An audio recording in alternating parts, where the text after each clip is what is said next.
እንድትሰሙ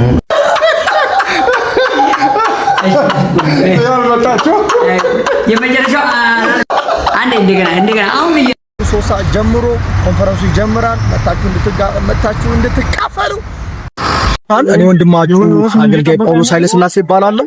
ዛሬ በፊታችሁ የቀረብኩት በሚያዝያ 25 እስከ 30 የሚቆይ ልዩ የፈውስ የተአምራት ኮንፈረንስ አለ። በዚህ ኮንፈረንስ ትልልቅ የእግዚአብሔር ሰዎች፣ ትልልቅ የእግዚአብሔር አገልጋይ ተጋብዘዋል። በታችሁ የጸጋው ተካፋይ እንድትሆኑ ጥሬን አሳስባለሁ። አድራሻችን ከሀያት ሞል ላይ ሁለተኛ ፎቅ ላይ ታገኙናላችሁ። ጌታ ይባርካችሁ። ሰላም እላችኋለሁ። ለቅዱሳኖች መንፈሳዊ ጥሪ ይኖረናል። ሀያት ሞል ሁለተኛ ፎቅ። እኔ ነቢይ መርቆስ ይባላለሁ። ቅዱሳኖች ሁሉ በዚህ በ25 እስከ 30 ባለው የኮንፈረንስ ፕሮግራም ስላላችሁ በሰላም በጤና እንድትደርሱ እንጸልያለን። ሰላም ቅዱሳን በምድር ዙሪያ ያላችሁ ሁሉ እዚህም አዲስ አበባ ከአዲስ አበባ ውጭ ያላችሁ መንፈሳዊ ኮንፈረንስ በጽዮን ማህበርተኞች የክርስቶስ ቤተክርስቲያን የተዘጋጀ ሲሆን ከ25 እስከ 30 ተዘጋጅቶላችሁ በዕለቱ ደግሞ ወንጌል በኃይልና በስልጣን ይሰበካል። የታመሙ ሰዎች ይጸልያል። ምን ነው የበረከቱ ተካፋይ ሆኑ። ነገር ግን ተጨንቃ ለነበረች ነፍስ ጨለማ አይሆንባትም። ሻሎም የተወደዳችሁ የጌታ ቤተሰቦች ከእግዚአብሔር ከአባታችን ከጌታም ከኢየሱስ ክርስቶስ ጸጋና ሰላም ይብዛላችሁ። እኔ ወንድማችሁ በቀድሞ መርጌታ በአሁኑ በጌታ ምስጢሩ መዝገቡ ነኝ። አንድ ማስታወቂያ ለመንገር ነው ወደ እናንተ የመጣሁት። እርሱ ምንድን ነው? በሰማያዊቷ ጽዮን ማህበርተኞች የክርስቶስ ቤተክርስቲያን በሀያት ሞል ሁለተኛ ፎቅ የፈውስና የታምራት ኮንፈረንስ ተዘጋጅቷል። ሁላችሁም መጣችሁ በዚህ ጸጋ እንድትካፈሉ የአክብሮት ጥሪዬን አቀርብላችኋለሁ። ወዳችኋለሁ። ሻሎም። እንዴት ናችሁ ቅዱሳን? እኔ ወንድማችሁ አገልጋይ ጳውሎስ ነኝ።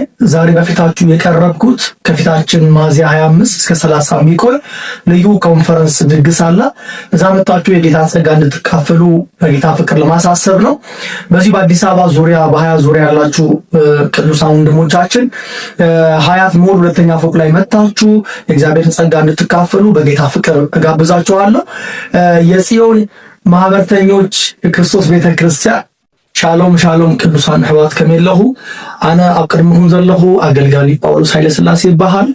ካብ ሰማያዊት ጽዮን ማህበርተኞች ናይ ክርስቶስ ቤተክርስቲያን ለማዓንቲ ኣብ ቅድሚኩም መጽእ ዘለኹ ኣብ ቅድሜና ሚያዝያ 25 እስካብ 30 ዝኸውን መንፈሳዊ ኮንፈረንስ ኣለና። ኣብ አዲስ አበባን ኣብ አራብሳን 49 ዘለኹም ከባቢ ዘለኹም ቅዱሳን ሕዋት መጽኹ ናይዚ ኮንፈረንስ ጸጋ ተካፈልቲ ክትኾኑ ምእንታን ብጎይታ ፍቅሪ ክሕስበኩም ይደሊ። አድራሻና ሀያት ሞል ኣብ ካልኣይ ፎቅ ማለት እዩ። ተባረኹ።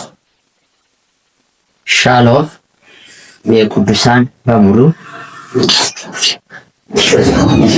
ቅዱሳኖች በሙሉ የሰማያዊት ጽዮን ማህበርተኛ የክርስቶስ ቤተክርስቲያን የኮንፈረንስ ሚያዝያ 25 እስከ 30 ስላለ ሞላ በኢትዮጵያ ላይ በሚገኙት የቅዱሳን ህዝቦች በሙሉ ይህ ኮንፈረንስ የፈውስ የትንቢት ጊዜ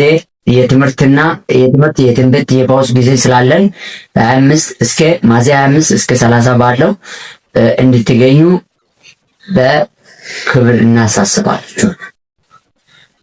ሰላም ቅዱሳን በምድር ዙሪያ ያላችሁ እንዲሁም በአዲስ አበባና በአካባቢው የምትኖሩ ቅዱሳን በሙሉ ከ25 አሁን በፊታችን 25 ከ30 ባለው የሰማያዊቷ ጽዮን ማህበርተኞች የክርስቶስ ቤተክርስቲያን ኮንፈረንስ መንፈሳዊ ኮንፈረንስ ስላለ ማንኛውም ጥያቄ ያለባችሁ በሙሉ የታመማችሁም ቢሆን የትኛውም ጥያቄ ያለባችሁ መጣችሁ በዚህ የበረከቱ ተካፋይ እንድትሆኑና ማንኛውም ጥያቄ ያለበት በሙሉ ጥያቄውን ይዞ መምጣት ይቻላል። ጥያቄ ይዞ መመለስ ግን አይቻልም። ለሚያምን ሁሉ ይቻላል። ሻሎም ቶስት አይቀየርም አይቀርም